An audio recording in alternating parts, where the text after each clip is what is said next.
Have you ever used jokes just to survive your life? If yes, then this show is for you. Fleabag's story covers 2 seasons of bad decisions, flirting, a guinea pig cafe, grief, family drama, church confessions, love, and a fox chasing a man married to God. And despite the emotional damage, it's still hilarious. With her breaking the fourth wall, she might not be a lunatic like Deadpool, but you can't help loving her anyway. Now, you're a few seconds away from remembering why Fleabag broke your heart, healed it, and then broke it all over again. Let's get it started. Season 1. Unlike most stories, our protagonist in this story remains unnamed, so we can only refer to her as Fleabag. She immediately breaks the fourth wall to talk about her 2 a.m. booty call from her on-off fling with a handsome guy. After a night of bouncing, she wakes up to narrate the awkward and unromantic encounter. The guy proudly celebrates a bedroom milestone of getting through the back room. But as for Fleabag, she ends up questioning the size of her anatomy. She tries to move on with her day, but things only get messier. A brief flirtation with a man on the bus, who awfully resembles a rodent because of his teeth, makes her talk about her amazing, affectionate ex-boyfriend. Despite talking about her ex, she ends up giving him her number. As for her ex, flashbacks reveal Fleabag's recent breakup with Harry, a sweet but overwhelmed boyfriend who finally leaves after catching her in an uncomfortable moment. Though Harry has left multiple times before, this one seems more final since he tells her not to contact him or do any of her crazy antics to get back together. Despite his words, Fleabag breaks the fourth wall to say they'll get back together. Career-wise, Fleabag is desperate to keep her struggling cafe afloat. She runs to her meeting at the bank to ask for a loan. The bank manager initially finds the application funny, but it all goes south when she flashes him. So, despite her sorry circumstances, she gets kicked out instead. Afterwards, she meets her high-achieving sister Claire at a women's lecture. Breaking the fourth wall, Fleabag explains they get together in such lectures because of their father. After losing their mother, he keeps buying such tickets for them while he gets together with their godmother. The sisters do small talk when Fleabag unintentionally exposes that the top she's wearing belongs to Claire. Unable to make a proper conversation, Fleabag can't bring herself to borrow money from Claire. When asked about it, she claims her cafe is doing really well. By the end of the lecture, Fleabag returns the top to her sister. Before they part ways, Claire attempts a warm goodbye, which ends in a painfully awkward physical clash. Later, Fleabag receives a DM from the guy she flirted with on the bus. They get dinner together, but their interaction fizzles when he awkwardly tries to connect. The moment ends with her walking away, but not before pickpocketing him. When he notices some money on the ground, he gives her the money without fuss and still wishes her well. As Fleabag tries to go home, she finds herself taking care of a drunken stranger who mistakes her for a man and begs not to be left alone. The situation strikes a nerve. So that night, Fleabag gets drunk and pays a surprise visit to her emotionally distant father. Hinting at her loneliness and self-loathing, she almost asks him for help, but can't bring herself to say the words. Instead, she steals a valuable hand-sized sculpture from her godmother. The night ends with Fleabag sitting in a cab. While talking to the driver, she reveals that the person she keeps remembering here and there throughout the show so far is her best friend,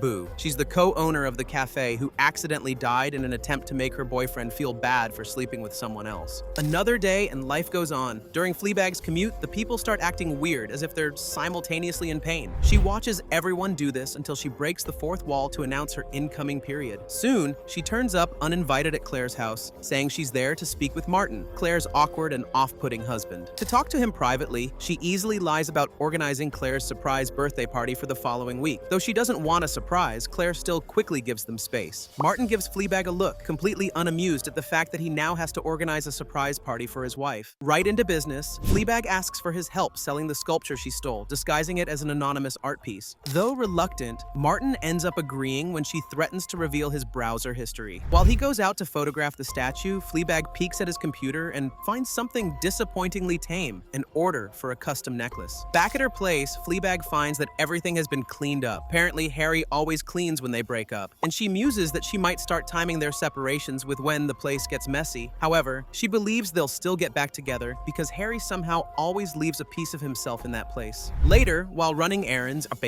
she bumps into handsome guy at the grocery store. Their conversation is crude and flirtatious and ends with plans to meet again. Meanwhile, her cafe is still struggling. The cafe, once shared with Boo, still carries her memory everywhere, especially in the form of Boo's beloved guinea pig, Hillary. Flashbacks show how Fleabag gave this to her as a gift, how this deeply shaped the cafe, and how Boo's absence continues to haunt her. Later that night, Fleabag hooks up with with handsome guy again, but it's far from satisfying. The guy's self-centered behavior in bed leaves her feeling empty. At this point, we should just call him narcissist guy. Because of what happened, she reaches out to her ex and meets him for a drink. She returns Harry's toy dinosaur, and Harry insists he's not getting back together with her. But his talk abruptly stops as the scene suddenly cuts to them together in bed, and Harry saying how glad he is that she called. However, that quickly shifts when Fleabag realizes she's bored and decides to finish on her own as Harry watches without any physical contact. The following morning, Harry gently suggests no touching, thinking it might help their relationship. He even encourages daily surprises and has one planned for the night already. However, it is apparent that Fleabag doesn't feel the same. That same morning, Claire visits the cafe and awkwardly plans her own surprise birthday party, insisting she'll take over. She even admits that she already has it organized. While there, Claire notices the stack of unpaid bills, but Fleabag, as usual, insists everything is fine. So, Claire doesn't press and leaves after paying £25 for a tomato sandwich. When the surprise party night arrives, Fleabag forgets entirely. Scrambling to surprise Harry, she wears a makeshift ski mask and holds a large kitchen knife. However, the moment backfires, completely terrifying him. To make it up to him, Fleabag runs out to literally grab a wine bottle. When she returns, Harry confronts her about her questionable search history. He doesn't yell or insult her. Harry just tells her the truth. Loving her is painful, and he's scared for her. He leaves, saying goodbye to her. Fleabag notices that he left the toy dinosaur, knowing he'll be back. But unlike before, he quickly returns for it, leaving Fleabag standing. She looks back at us with a silent, haunted smile. It's finally Claire's birthday, and Fleabag jogs through a cemetery. She meets her sister at their mother's grave, where their usual back and forth is laced with dark humor. Claire's birthday party is scheduled that night, and she reminds Fleabag to arrive at 7 for the 7:30 surprise. Although she's technically hosting her own surprise party, Claire expects Fleabag to arrive on time, dress properly, and keep her drinking in check. She explains that it'll be more of a business party since she's hoping to get a promotion in Finland. Fleabag, now truly single after Harry left for good, asks if she can bring a date, though she's unsure who she'll go with. As they leave, Claire notices a sobbing man and calls it tragic. Fleabag sets her straight, claiming that the guy is faking it, and she knows this because she sees him in a different grave every day. Hearing this, Claire looks worriedly at her, realizing Fleabag spends time there every day. Later, Claire's husband suddenly visits her cafe, requiring help picking out the perfect birthday gift. He's inappropriate and drunk as usual, but Fleabag agrees to help him for a price. As they shop, it becomes painfully clear that Martin doesn't know his wife well. His uncertainty over which shoes would suit her reflects how disconnected their relationship is. So, Fleabag actively suggests shiny gold-colored shoes, but Martin rejects this, claiming it's for children. Their outing takes a turn when Fleabag spots a man she instantly recognizes. It's Boo's old crush, the very person Boo was trying to punish before her tragic accident. The encounter rattles her deeply, and she rushes to drink away the memory. That evening, Fleabag arranges a date with a bus rodent, the awkward but earnest man she met before. She takes him as her date for her sister's surprise party. At the party, Claire acts convincingly surprised. Fleabag and bus rodent try to blend in. Dad and Godmother are there, full of veiled jabs and performative warmth, while Martin drinks heavily and cracks inappropriate jokes. Then the real shock comes when Martin presents Claire with the sculpture Fleabag took from their Godmother and had asked him to sell. Panicked, Fleabag quickly makes up a reason to hide it. Outside, Martin approaches Fleabag and is again being inappropriate with his remarks. Offended, Fleabag says Claire's going to leave him one day. Martin says Fleabag's looking forward to that and then makes an unsolicited, aggressive move. He leans in to kiss her, which she doesn't reciprocate, so he lashes out, calling her names before storming off. With how bad the night turns out, Fleabag immediately leaves on her own. She makes up an excuse to Claire that Hillary, the guinea pig, needs her. Fleabag then gives Claire her birthday gift, and despite how inappropriate it is, Claire appreciates it. Noticing that Fleabag seems off, Claire asks if she's okay, but before she can answer, Bus Rodent appears, asking if they're leaving. Seeing him, Claire drops the subject. Later, Fleabag hooks up with Bus Rodent in the cafe, but the experience is hollow. He can tell she's faking it, and the moment falls flat. Even the sight of Hillary, the cafe's guinea pig and Boo's former pet, sends him out. Fleabag, alone again, picks up Hillary and holds her close as she recalls fond memories of Boo with the guinea pig. It's now another day for the sisters to bond. Fleabag and Claire head to a female-only Breath of Silence retreat at Mindful Farm. It is one of those awkward gifts from their father, and neither is particularly excited about it. On their way, Claire suddenly stops the car at the side after Fleabag makes a joke. Refusing for their trip to be fun, Claire slightly breaks down, insisting she's fine, her job is fine, and her marriage is fine. The sisters soon arrive at the retreat only to discover they'll share a room and give up their phones for the weekend. Claire is clearly unimpressed. Fleabag, on the other hand, finds some amusement in teasing her sister. During the retreat, the women are instructed to spend their weekend in complete silence, communicating only through actions, assignments, and a small blackboard in the common area. For Fleabag, who thrives on commentary and chaos, it's a challenge. While their retreat promises silence and mindfulness, a men's workshop is taking place on the neighboring property, and it's far from quiet. Men can be heard shouting across the field, which Fleabag finds oddly intriguing. Turns out, it is a better man workshop where men work through their anger and relationship issues by yelling at mannequins and dolls. Among them is the bank manager Fleabag had an awkward encounter with in the first episode. When he recognizes her, he gives her a small smile and nod while she waves back. Another guy sees her and calls her names. The retreat organizers finally notice her and instruct her to leave for her own safety. That night, Fleabag teases Claire by pulling out her gift, the burrower. But instead of reacting irritably, Claire thanks her for the gift, touched by the gesture. When she mentions Martin's heartfelt birthday gift, the sculpture, Fleabag finally confesses the truth. She reveals how she stole it and asked Martin to sell it. Claire hears her out and simply goes to sleep. The next day's activity prompts everyone to reflect on tension and peace. Fleabag's mind jumps from a chaotic hookup to a warm memory of Boo gently teasing her. During a floor waxing exercise, Fleabag and Claire laugh at how they've essentially paid to clean someone else's house in silence. However, Claire's laughter suddenly turns into crying. With their most recent actions, they're pulled into the retreat leader's office for some talking. The leader then leaves, telling them to sit there for the next hour. Left alone, Fleabag tries to discover what's happening with her sister. Claire finally opens up. She's been offered a major promotion in Finland, but she's turning it down because Martin thinks it would be too disruptive for Claire's weird stepson Jake. Breaking the fourth wall, Fleabag explains how clingy Jake is regarding Claire. The entire situation makes Fleabag furious since she knows how hard Claire worked for this opportunity. So when Claire brushes it off, Fleabag blurts out the truth on how Martin tried to kiss her at Claire's birthday party. Stunned, Claire walks out. Later that evening, Fleabag is drawn to the men's retreat bonfire. There, she reconnects with the bank manager, who opens up about his reason for attending. He made an inappropriate move on a coworker and is now trying to be better for his wife, his family, and himself. Fleabag listens quietly as he reflects on regret, shame, and the desire to move on. Inspired by his honesty, Fleabag admits she just wants to cry constantly. Fleabag returns to their room and crawls into bed with Claire. In a quiet, unexpected gesture, Claire reaches for her hand. For a moment, there's peace. By morning, Fleabag wakes up with Claire gone. She soon sees Claire's note about heading home, wanting a piece of silence. With her gone, Fleabag digs out a hidden phone and calls Boo. She, of course, reaches voicemail. Breaking the fourth wall, Fleabag says someone really should disconnect that. In a clinic, Fleabag goes for a breast exam. This is one of those things that their dad had set up for them. During the exam, her attempt at humor lands flat when the doctor reminds her that his job is to check for cancer. Nothing more, nothing less. Afterwards, she meets Claire outside their father's house. They're having a memorial lunch for their late mother. Claire is visibly tense. By the door, Godmother greets them with her usual performative kindness, accepting Claire's flowers, only to leave them outside the door. Inside, their father is trimming a tree to keep the cat from escaping. As the women gather in silence, tension fills the room. Godmother makes small jabs wrapped in sweetness as she asks after their partners. Their father soon appears with canapes on hand and greets his daughters. He mentions his daughter's recent checkups, trying to connect with them. Their father soon attempts to make a speech about his late wife, while Godmother noisily fumbles in the background. While their dad and stepmother go to the other room to prepare the food, Fleabag asks Claire if she's going to Finland. Claire doesn't respond. Instead, she brings out the sculpture. Claire plans to discreetly return it to Godmother's studio, so she and Fleabag sneak off upstairs. After accomplishing their mission, they get into a banter. Godmother catches them in her studio and they make an excuse for being there. Their godmother just lets it go without any confrontation. Later, Fleabag finds their father in the kitchen. The conversation turns to the cafe. Fleabag reveals she is out of money, and with the lease expiring, she doesn't know how to keep it going. He sympathizes but says finances are tight, but still admits that it's because they're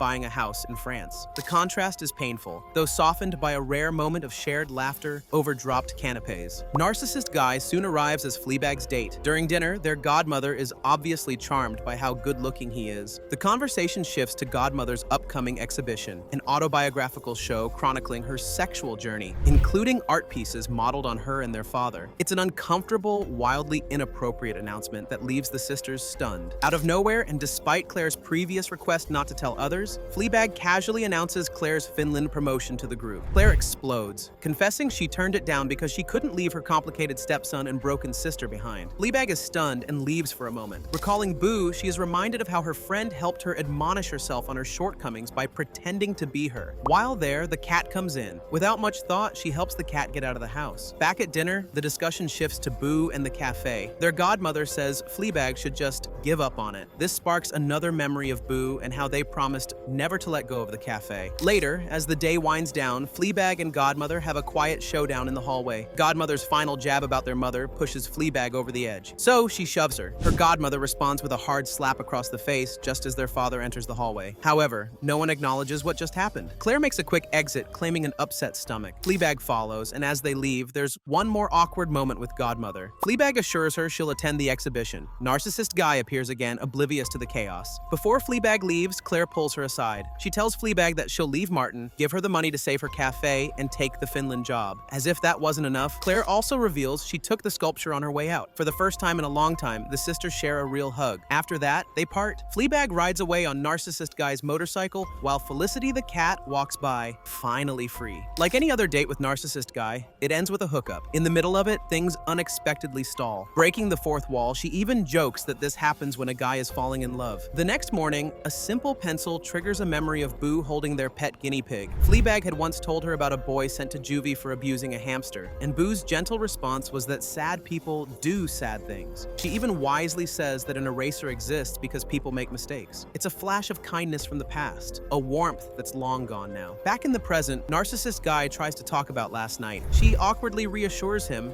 but he's caught up in something deeper. He admits he needs to tell her something, saving it for later. Later, Fleabag and Narcissist Guy arrive at the dreaded exhibition. Her godmother fondly greets Narcissist Guy while she greets Fleabag with faux warmth and hands her a here to help sticker and a tray of champagne flutes. She's being reduced to a servant at an event she doesn't even like. Godmother opens the exhibition with a speech celebrating sex as beauty and life. Fleabag watches from the back, her mind flickering to Boo's death, reminding her that it doesn't always bring life. Sometimes it brings loss. Godmother continues her speech about a missing piece, but somehow connects it to her exhibit's theme. She calls it a woman robbed, an obvious jab at the stolen sculpture. She soon ends her speech by saying that the exhibit is also about power. Fleabag moves through the bizarre gallery trying to contact Claire when she finds Narcissist Guy looking at a piece. With his eyes locked on it, he admits his mouth is watering. After some time, they go to an isolated area where he finally delivers his big confession. Narcissist Guy is in love with someone else. He claims Fleabag confused him with her presence, but he's going back to his girlfriend. Fleabag assures him it's fine, and her ex is bound to return anytime soon. Relieved at how she doesn't care about it, they part ways. Back at the exhibition, Fleabag frantically calls Claire, needing backup. However, while walking around, she finds a sculpture of her ex, Harry, among the art pieces. As if to torment her more, Harry appears with his new girlfriend. They talk briefly, but the past between them feels distant now. He's apparently moved on. As Fleabag spirals, Claire's arrival brings another blow. She's not alone. Martin is with her. Claire hasn't left him after all. At that moment, Godmother continues to issue passive-aggressive commands. Fleabag tries to hold it together, but finds herself getting drunk at the back. Returning to the exhibit, Fleabag continues to drink. When her godmother calls for her, she drops a glass to the ground, catching everyone's attention. She soon drops the entire tray, leaving her with one glass, which she drinks. Her godmother and father approach her to stop making a scene. Her godmother starts acting wronged, and her father defends his relationship, insisting he has a right to be happy. When he walks out, Godmother's expression turns smug, saying Fleabag needed to hear that. When a server approaches to clean up, Godmother says to leave it for Fleabag to clean up that mess. Returning backstage, Claire finds Fleabag and confronts her. Instead of answering, she asks what Martin is doing there and what Claire will do about Finland. Just then, Martin appears. Apparently, he has told Claire that Fleabag was the one who made the move on him. And worse, Claire believes him because of what Fleabag did to Boo. At Claire's words, Fleabag's suppressed thoughts finally unravel. In a flashback, it's revealed that Fleabag slept with Boo's boyfriend. The affair wasn't just a betrayal. It was the catalyst for Boo's accidental death. With the weight of that guilt, Fleabag leaves altogether and finds her father by his car, alone and crying. For a moment, they connect. He tells her that sometimes it's not daughters who are ruined by fathers, but the other way around. He then mentions her mother, claiming that Margaret would have admired what Fleabag did back there. He is about to say more when he notices someone approaching. Godmother appears, and he retreats once again. Seeing how he changed that instant, Fleabag leaves. Alone, she wanders the city all night until morning while calling Boo's number. She ends up at the cafe, feeding Hillary. Still feeling lost, Fleabag steps outside and stands at the edge of the road, as if considering doing what Boo did. But before she can do anything, a car slowly stops before her. It's the bank manager from the first episode in Retreat. Rolling down the car window, he asks her if she's okay. They head inside the cafe where the bank manager finally realizes that the cafe isn't for guinea pigs, explaining it's why he laughed at her application. Now knowing it's a guinea pig-themed cafe, he comments on its uniqueness. For some reason, Fleabag finally speaks the truth about how she's ruined everything. The cafe, her family, Boo, herself. She talks about how her worth feels tied to being wanted and how she doesn't know who she is without that. Despite her outburst, the bank manager doesn't judge. Initially awkward, he leaves the cafe, but then he returns with some documents. He then reminds her that people make mistakes. Sitting across from her, the bank manager says they should restart her interview for the loan. alone. Though surprised, Fleabag consents to the interview. He reads the part about the cafe being for guinea pigs, making Fleabag laugh, and with that, they both smile, and the first season ends. Season 2. Over a year has passed since the events of Season 1. Fleabag Season 2 opens in a restaurant bathroom. She wipes her nose, steadies herself, and looks into the mirror. Like the first season, Fleabag continues to break the fourth wall. This time, she tells us that this is a love story. At that, the story rewinds to the start of that evening. Fleabag narrates a quick update on the past year. So far, she's actively taking care of herself. No more narcissist guy, the cafe's doing well, stop thinking of Boo, and while Claire still isn't speaking to her, they can still pretend to be on good terms. Now, the whole family has gathered for dinner to celebrate the engagement of Fleabag's father and godmother. The table conversation starts light but awkward. Claire and Martin aren't drinking, which sparks some chatter. Joining them at dinner is a new face, the priest, who will officiate the wedding. He's quick with jokes, casual with profanity, and startlingly honest. The conversation continues. Claire is apparently commuting to Finland for her job, while Martin reveals they're trying to have a baby. Godmother, of course, monopolizes the table with the talk of her exhibition's success in Japan. Meanwhile, just as Fleabag breaks the fourth wall to mention how no one asked her a question for almost an hour, the priest suddenly asks about what she does. Everyone is clearly surprised. With a smile, Fleabag says she's running a cafe and it's doing quite well. With the way she now carries herself, it's clear how the past year did her good. Before the food arrives, Fleabag sneaks out for a smoke and is joined by the priest. As she hands him a cigarette, she quickly leaves before the priest can say more. Seeing her action, he curses at her. This makes her look back and smile at him. Back at the table, they chat about how the priest found his calling, his family background, how he got into the parish, and how he was introduced to the family. When the conversation shifts to the wedding and gifts, Godmother says she'll be gifting their dad with a portrait of Fleabag and Claire. So for that to happen, she needs them to sit for it together. As Fleabag goes for another smoke break, she's joined by her dad this time. He checks in on her and hands a late birthday gift. As she returns, Fleabag catches Martin sneaking alcohol, even though he shouldn't be drinking. Taking an aggressive stance, he accuses her of always making things about herself, and he's looking forward to how she'll turn the spotlight on her. However, at the table, the spotlight turns to Claire. A bit overwhelmed, she deflects by asking about Fleabag's envelope. Curious, Fleabag opens it there, revealing that it's actually a therapy voucher. Claire mentions the road to happiness, making Fleabag comment on how happiness might not be about what you believe, but who you believe in. Suddenly, Claire excuses herself to the bathroom. Fleabag follows after she's gone for some time. There, she discovers Claire just had a miscarriage. Stubborn, Claire insists on returning to the table, acting as if nothing happened. Panicking, Fleabag announces to the group that she just had a miscarriage, hoping to bring Claire to the hospital while covering for her. Her dad stands up, intending to get her to the hospital, but Godmother holds him back, clearly more interested in who the father is. Claire suddenly speaks up, claiming her sister doesn't want to go to the hospital and that it's already gone. Seeing how Claire has no intention of revealing the truth or heading to the hospital, Fleabag stands up to leave. However, Martin, of course, crosses the line with his inappropriate and apathetic response. So Fleabag doesn't hesitate and punches him. In the chaos, Martin retaliates, causing Fleabag to hit herself and accidentally hit the priest. And even the poor waitress gets caught in the crossfire. With that, we return to the opening scene in the bathroom. Now we know that it is the priest checking on Fleabag from outside. After she gets out of the bathroom, he slips her his number, saying she can call him if she needs someone to talk to or be there for her. With that, Fleabag heads out, bleeding but composed. On her way, she sees Claire by a cab calling out for her. After getting in, Fleabag tells the driver to go to the nearest hospital. Claire doesn't protest this time and suddenly comments on how hot the priest is. Fleabag, of course, agrees, saying he's so hot. The two smile as they revert to sitting quietly throughout the ride. It's definitely a new day, and Fleabag is unexpectedly at church. She's not there for faith, but rather for the priest. Despite the black eye she gave him at dinner, he smiles when he sees her. After the service, Fleabag offers to pay him back for covering for her dinner. But before she can, the money gets whisked away by a parishioner into the collection plate. The moment is awkward but kind, so he invites her in for tea and she accepts. Inside the rectory, Fleabag smells the Bible before the priest comes in with the tea. When he accidentally spills the tea and shouts, the ice breaks. They talk about the fundraiser scheduled for the next day, and priest says she should volunteer if she wants. They quickly bond over some unexpected drinks. When Fleabag mentions she doesn't believe in God, a painting in the room suddenly falls to the ground as if to prove her wrong. Amused, the priest says he loves it when God does that. Their conversation shifts to her miscarriage, offering condolences, though of course we know it isn't hers. Then, after learning more about the priest, Fleabag can't help taking a fancy to him, and it is to the point that her search history becomes more questionable. Later, at Fleabag's cafe, business is truly booming. Her sister Claire is surprised at how everyone there is talking. Fleabag explains it's Chatty Wednesday, when everyone has to talk to a stranger after buying something from the menu. Claire, however, isn't in a chatty mood. She's holding everything in, especially the fact that she hasn't told Martin about her miscarriage. That same day, the sisters head to their father's house for the portrait session she mentioned before. Their godmother's well-meaning but invasive remarks focus on the miscarriage, pressing Fleabag with questions and unsolicited stories. The painting session becomes symbolic with Claire sitting normally while Fleabag is turned away. Literally, only her back will be portrayed. While they sit there, it becomes apparent that their godmother made Claire organize her wedding, and to help her with it, Fleabag offers to do the canapes for the party. As they leave the house, Fleabag learns from Claire that Martin wants to press charges over the punch she gave him at dinner. So, to help her, Claire hires a lawyer, David, who turns out to be strikingly handsome. What's more, he makes his interest obvious by offering to represent Fleabag only if she agrees to a drink. The day doesn't end there. Now it's time for Fleabag's therapy session, the same birthday gift she got from her dad. The therapist is direct and emotionally incisive. When asked why her father recommended her there, Fleabag says what she's been holding in. She admits that she doesn't want to be addicted to meaningless flings anymore. She's stopped, but now finds herself obsessing over people she can't have, specifically him. Hoping she won't end up doing that, she asks the therapist to tell her what to do. The therapist says she doesn't need to, since people already know what they want to do. The scene suddenly cuts to the church's fair, where Fleabag volunteers. She hands out raffle tickets when she runs into her ex-boyfriend Harry, who's holding a newborn. As they catch up, the priest appears, and Harry introduces his baby. Unfortunately, Priest doesn't know how to talk to babies, so Harry moves to another booth. Fleabag and Priest talk for a bit before he's called away. The priest touches her arm and thanks her for volunteering before walking away. Of course, his actions don't escape her attention, and she even breaks the fourth wall just to point it out. Apparently, Martin is also there with his son, Jake. He tries to corner Fleabag into apologizing, but she's aware of this and disappoints him. And as usual, their encounter ends with a bad taste. Even Jake, Claire's awkward teenage stepson, offers a rare moment of clarity. He tells Fleabag to encourage Claire to leave Martin. As Fleabag is about to leave, the priest suddenly follows her, since she took a coconut prop with her. She awkwardly hands it back to him. Meanwhile, he hands her a Bible, explaining how he's marked it for her, and if she ever wants to talk about stuff, he's there for her. He also adds that he'd like it if she does. It's another new day, and Fleabag's latest gig is courtesy of her sister Claire. She gets to cater at an important business event, but Claire's strict list of don'ts sets the tone. Poised and polished in her massive office, Claire is in full control. But unfortunately, when she leaves her sister there, Fleabag accidentally breaks an award meant for the evening ceremony. She rushes out to fix the problem and returns sweaty and breathless. Upon her return, she brings the award box to the table on the stage and quickly gets to serving people with her canapes. Seeing her, Claire instructs Fleabag to get the presenter on stage once she calls for her. Meeting the presenter, Fleabag easily cracks a joke that makes the nearby company laugh. Meanwhile, Claire is obviously a bit nervous, and Fleabag soon learns why. In the room is Claire, and that's a Claire with a K. He and Claire accidentally kiss as they greet each other. She introduces him to her sister as her partner from Finland. As they part, Claire somehow makes a fool of herself, making it painfully obvious that she likes him. By the time the award needs to be presented, a problem arises. The presenter is sick, so Claire has to take over. As she presents the award, she ends up using Fleabag's joke that was just cracked moments ago. This gets the crowd laughing, and she soon presents the Businesswoman Award to Belinda. Ironically, because of the destroyed award, Belinda ends up receiving a sculpture, and it's the same sculpture that we're all familiar with. With such a mess up, Claire instructs her sister to take it back somehow. So, after the event, Fleabag follows Belinda. She admits to her that the award is a stolen piece of art and that she needs to take it back. Curious, Belinda learns that there's a long story behind it, and they end up heading to a bar to talk. Over drinks, Belinda is amused at learning the truth. She then expresses her frustration with gendered awards and the way women are often sidelined or patronized, even when being celebrated. She opens up about life after menopause and calls it freedom. Finding her attractive, Fleabag kisses her, but Belinda gently turns her down. She encourages Fleabag to go back out there and flirt again. As they part, Belinda returns the sculpture to her and gives her her card. Back at Claire's office, Fleabag happily returns from her successful recovery of the sculpture. Unlike her, Claire is fuming. Not because of the statue, but because she feels Fleabag is always stealing her thunder, even her jokes. The resentment overflows, and Claire even reveals that she knows the truth of how Martin kissed Fleabag and not the other way around. Now, she's fed up with feeling like a failure because of her. At that, Fleabag leaves in a somber mood. Later that night, Fleabag finds herself at the priest's place. He's surprised but welcoming. They share canned G and teas and talk theology in the garden. When Fleabag jokes about converting to Catholicism, the priest says he doesn't want that since she makes him question his faith, and he feels much closer to God because of it. There is a sudden rustling in the bushes, and the priest becomes alert, afraid it might be a fox. This leaves her momentarily puzzled, but clearly intrigued. The manic energy is unsettling, but priest swears that foxes have been after him for a long time. He even tells her a couple of stories of why he's vigilant against them. Their conversation shifts to celibacy, which the priest describes as being far simpler than romantic relationships. However, she asks what he'll be like if he meets someone he likes. He mentions everything he has been doing with her, and and hints that he hopes the other party will eventually leave him alone. Fleabag repeats the question, changing the word like with love. At that, the priest says they can't be physical and dissuades her with this line of thought. He reveals that he'd been like that many times before he got to that point in life. So what they can do now is be just friends. Fleabag breaks the fourth wall to say that they'll last a week, and then he sees it. He notices her looking away and asks where she just went. She looks at us, and Priest points it out. Fleabag claims it's nowhere, so he just lets it go. But this confuses her, so she gives us a look. And suddenly, they both scream in shock upon seeing something in the bushes. Though we never learn why they scream, it becomes apparent that Fleabag and the priest have become closer. Fleabag accompanies him to a store to try on some robes. Later, they walk together and chat, while Fleabag's doing her usual commentary by repeatedly breaking the fourth wall. This time, the priest doesn't seem to read her like before until she accidentally says out loud that he has a beautiful neck. She makes up an excuse, so he dismisses it. Suddenly, he touches her arm, leading her into a Quaker meeting. It's quiet there, since it's a space where people only speak if the spirit truly moves them to stand. After sitting in silence for some time, Fleabag suddenly feels something that makes her stand and blurts out about her not being such a feminist if it wasn't for her chest. The room stays still, but the priest can't help but laugh. They soon leave the Quaker meeting and end up in Fleabag's cafe. There, he immediately becomes fond of Hillary. Their conversation about the guinea pig and her godmother somehow shifts to Boo, but she finds his questioning annoying. She breaks the fourth wall and he notices this again. He tries to make her spill so that she looks at us again. This time, he looks as well and screams at us before he goes back to questioning her. Clearly annoyed, Fleabag snaps at him. So she politely ushers him out, awkwardly ending their encounter. Alone, Fleabag walks through the city, lost in grief. She's suddenly thrown back into the memory of her mother's funeral. That day, Fleabag looked radiant, much to everyone's annoyance. Godmother was already circling their father. Claire, tightly wound, was doing her best to keep it together. Boo had been there too, and their connection was so clear. Meanwhile, Fleabag's boyfriend, Harry, was more visibly upset than she was, and their godmother offered herself as a future comfort, someone who would always be there. After the service, Fleabag sought out her father. Upon finding him, her father confessed to envying her mother. Just as Fleabag finally let herself cry, he asked her to hold it in for now, saying they would be okay. Back in the present, Fleabag sits alone in a church, recalling Boo. She had so much love to give after her mother died, and Boo says she'll take it all since it's gotta go somewhere. Fleabag finds herself kneeling and is about to pray, but before she can, loud music suddenly plays. Frowning at the disturbance, she seeks the source only to find the priest. Obviously drunk, he unintentionally admits that he has been thinking of her. Realizing what he just said, he invites her to drink with him and rambles about Winnie the Pooh. He asks why she's there, and Fleabag admits she was on the verge of praying. When asked what she is praying for, she doesn't answer and instead glances at us. This, of course, makes the priest look at us as well. Understanding that she doesn't like answering, he tells her to follow him. He eventually guides her into the confessional booth where she hesitates. At his insistent urging, she finally plays along, and after some while, she unburdens herself. She talks about how the miscarriage is actually her sister's, her sins, her fear of forgetting people, and her desire to have someone to take control of everything she does. At the core of it, she emphasizes how she wants someone who can tell her how to live her life, admitting she's scared of getting it wrong. The priest doesn't say anything at first and soon instructs her to kneel. As she does so, the curtain on her side of the booth suddenly opens, and he looks down at her. What starts as gentle soon turns turbulent. They crash together in a passionate and unrestrained kiss. They pull at each other's clothes until a huge painting falls in the background, snapping them out of the moment. Seeing it as a sign, he leaves her. But with how things fell through with the priest, Fleabag goes out with David, the lawyer, the same lawyer who agrees to represent her in exchange for drinking together. She tries to convince herself he might be worth it, but it's clear she's just going through the motions. However, the next morning only confirms it. Post-hookup and feeling hollow, Fleabag bumps into her sister Claire, who's holding an enormous bouquet. They're off to sit again for the portrait in their father's house. As they head in, they find their father there, of course, their godmother, and surprisingly the priest as well. He's there to announce that he can't officiate the wedding. He makes up an obvious lie, but it's clear to Fleabag that the real reason is that he's avoiding her. Fleabag expects chaos to happen, but her godmother is shockingly composed and lets the priest leave without fuss. But the moment the door shuts, Godmother unleashes a furious scream and curses. With such a setback, the portrait session is obviously scrapped, so the sisters make a run for it. Fleabag ends up sitting in the bus stop waiting area. The priest sits beside her, telling her gently, but clearly, not to come to the church anymore. She doesn't respond, and he leaves just like that. Back at the cafe, it's Chatty Wednesday again. Though Fleabag insists to an elderly regular that it's Quiet Tuesday, the regular continues to chat until Fleabag finally snaps. Just then, a familiar face from season 1 shows up. It's the bank manager. He stops by to say goodbye before starting a new job. He also gifts her a pet hamster, Stephanie, mistakenly thinking it is a guinea pig. Then Claire suddenly calls her, clearly panicked. Fleabag rushes out, leaving the cafe, the customers, and the pets in the bank manager's hands. As it happens, Claire's emergency emergency is a dramatic modern haircut, and she's devastated. However, returning to the salon, it turns out the cut was exactly what Claire asked for. The hairdresser stands by it, saying that if she wants to change her life, she has to do it. After the embarrassment, the sisters share a rare moment of vulnerability. Claire finally opens up about her miscarriage, admitting she's relieved. The truth is, she didn't want to have a child with Martin. Claire changes the subject and asks how she's doing. Fleabag mentions seeing someone, making Claire happy for her. That is, until Fleabag mentions she's seeing a priest. Claire deduces who the priest is and calls Fleabag a genius and her hero. Moments later, the other Claire appears. Unlike her demise, he loves her haircut and casually invites her to a music event. It's an unexpected moment of possibility. So, Fleabag offers to deliver her stepson's bassoon, giving Claire time to enjoy herself. Returning to the cafe, the bank manager has fully taken over and is cleaning up. He hands her the cafe keys and leaves with the apron and a promise to return for chatty Wednesdays. Entering the cafe, Fleabag groans at the sight of her visitor. It's Martin. He's starting to break down and demands to know if Claire is leaving him. Fleabag frankly says she hopes so. Desperate, Martin begs her to intervene, but their argument quickly turns hostile. Once he leaves, Fleabag realizes she needs legal help and calls the lawyer. Later that night, Fleabag is waiting for him in her coat and barely anything underneath. It's a throwback to how she used to prepare for hookups, similar to how things were back in season 1. But when the doorbell rings, it's not the lawyer at her door, it's the priest. Inside her house, he tells her how he changed his mind and that he will officiate the wedding. In a moment of vulnerability, he gently speaks of how he sacrificed a lot for that life. However, the doorbell rings, stopping him from saying more. The lawyer shows up, shouting from the street. She ignores him at first, but when he's clearly not going away, Fleabag opens the door and talks to him. She honestly tells him about how her priest is inside and requires emotional guidance from her. Fleabag only manages to get rid of the lawyer by telling him how much she enjoyed their previous night together. Of course, the priest hears everything. As soon as the lawyer leaves, the priest tells her bluntly that he can't be physical with her. She counters that plenty of priests have done it, and none have combusted. He then admits that doing it means he'll fall in love with her. And for him, this means that his life will become a huge mess, especially when he's only supposed to love one thing. But then, there's a shift. Fleabag turns to us, beaming, so sure that they'll do it. The priest notices her going somewhere else again, and for some reason, he hates that moment when she spaces out. But the moment his anger passes, he realizes what'll happen next. So despite how much he denies it, he sees her completely and accepts it. They finally give in to what has been brewing all along, and then, for the first time ever, she pushes the camera away. Fleabag and the priest wake up the next morning in bed. There's a sense of disbelief between them, not just about what happened, but that it happened at all. As it happens, it's the day of the wedding. Fleabag and her sister Claire greet incoming guests and converse with their father. Between greeting people, Fleabag asks about Claire's work partner, Claire. Claire nonchalantly says he's crazy about her. However, he's leaving for Finland that day, and it's clear that Claire's in love with him. At the venue, Godmother makes a string of uncomfortable introductions, and awkwardly, she can't even recall her own fiancé's real name. Covering her embarrassment, she calls him the love of her life. Right after that, Fleabag presents Godmother a gift. Godmother then pulls her to talk in private. She's just calmly territorial, warning Fleabag not to ruin her wedding, and even throws in a cold jab about no more miscarriages. Fleabag doesn't say much, and Godmother soon opens the gift we're all familiar with, the sculpture. As she is about to leave to place it on the shelf, Godmother reveals that the sculpture was actually based on Fleabag's late mother. Fleabag goes outside for a smoke and runs into the priest, who jumps, thinking it was a fox. They exchange awkward compliments. Then he says they just need to get through that, and she agrees. As he is about to leave and change clothes, they suddenly kiss as if they can't get enough of one another. In that moment, he admits that he doesn't know what he's feeling, confused whether it is God or her. As he walks away, he turns back momentarily, but pushes himself to leave. Then, she calls after him with a curse similar to the line he once threw at her. Amused, he finally leaves. Inside, the wedding is about to begin. The priest is now wearing his ceremonial robes, and he gets introduced to everyone by the godmother. When she gets to Fleabag, she reintroduces her as the unstable stepdaughter who just had a miscarriage. Fed up with this, Claire steps up and clarifies that it was actually her miscarriage. She then repeats Martin's own previous harsh words about it. Claire tells Martin that it's over and finally walks out. Fleabag follows Claire to the kitchen, and Martin follows behind. He insists he's not a bad guy and just someone with a bad personality. Claire calmly asks him to leave her. He refuses, saying she must beg for it. So Claire does, and that ends their relationship. Meanwhile, the wedding still hasn't begun because their father is missing. In her search, Fleabag finds their father literally stuck in the attic. As Fleabag helps him, they share an unexpectedly honest conversation. He tells her he doesn't always like her, perhaps because she reminds him of her mother. Then, softening, he suggests she might love harder than most, which may be why it hurts so much for her. Unlike what he said, she breaks the fourth wall just to clarify that she doesn't find it painful. With their father found, they can finally start the wedding. For some reason, her father won't let Fleabag go, so she has to walk him down the aisle. In front of everyone, he continues to hold on to his daughter, but soon lets go at Godmother's warning. Now seated Defeated, Fleabag urges Claire to find Claire at the airport. However, Claire says a lot of stuff to talk herself out of it, and even says that the only person she's willing to do all that airport drama for is her sister. The priest's sermon finally starts. He talks about love and how he had to go at it. There, his emotions about love being awful and painful finally burst out. After all that negativity, he says it's why people don't want to love on their own. He speaks of how life is about choosing the right place to put love. While most will think it's easy when it feels right, he claims that knowing what's right takes strength,